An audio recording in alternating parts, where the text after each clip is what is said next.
My fourth tip that is easier said than done for managing conflict is avoid your partner's triggers, but don't walk around on eggshells.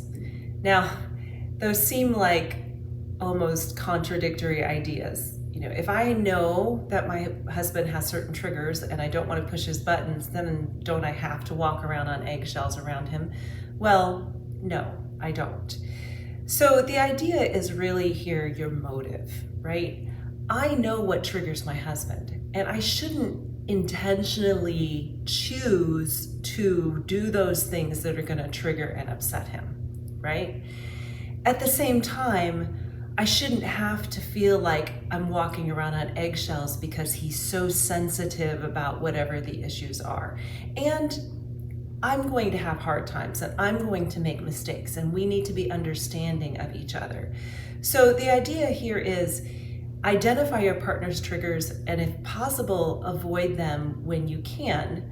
But at the same time, we need to be understanding that all of us are going to have bad days. All of us are going to have times where we may not be trying to trigger our spouses, but it may still happen. Now, if you intentionally trigger your spouse as a form of revenge, there are some major issues here that you need to deal with. And obviously, you're not demonstrating love. You're not choosing to love your spouse and to act in loving ways, regardless of how they act.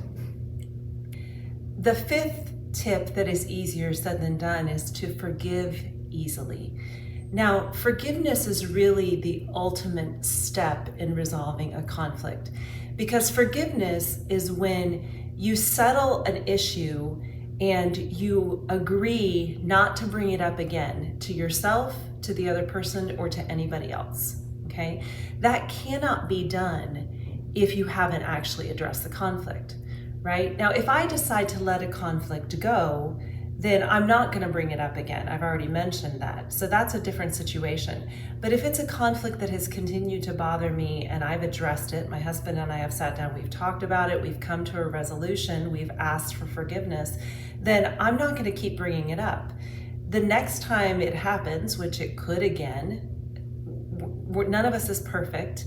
We all form habits that are negative and that we have to work on changing. So the next time that situation comes up, I'm not going to say, you know what, we talked about this and you keep doing the same thing.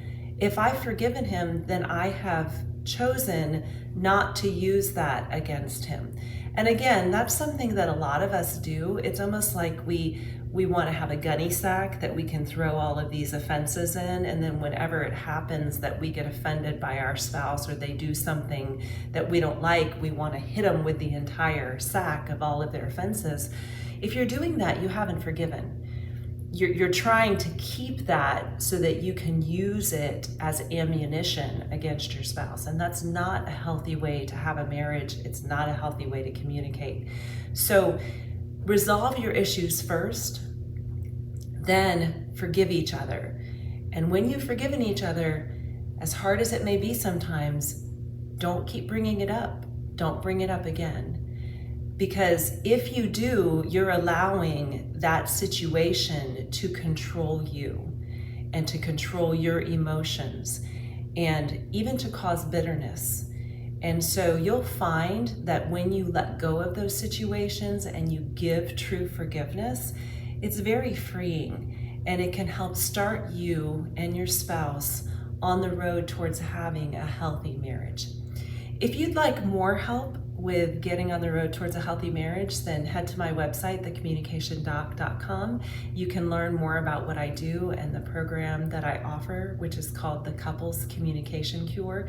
And the whole idea behind my program is not to help you have a happy marriage, because happy marriages are not realistic. We're going to be happy sometimes and unhappy sometimes, but you can have a healthy marriage.